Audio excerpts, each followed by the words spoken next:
Okay.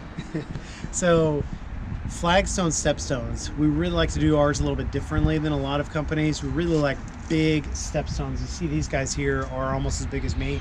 We might break these in half, but that's it. You'll still end up with a stepstone that's going to be about 2 or 3 feet by 2 or 3 feet, a nice big pad, so you don't have to tiptoe when you're walking through your yard. You can actually just walk the way a stepstone is supposed to be through your yard. But what's cool is, you see here we've got all different colors. We have this almost grayish tan right here. This is a Worcester type stone.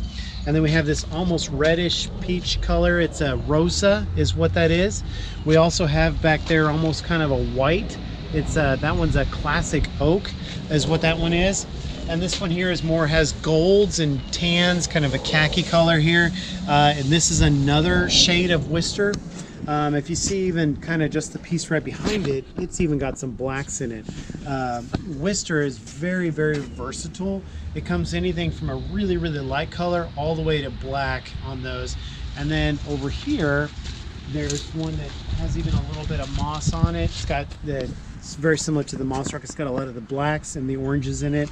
It can be some really cool colors in there. So yeah, you can pick a color.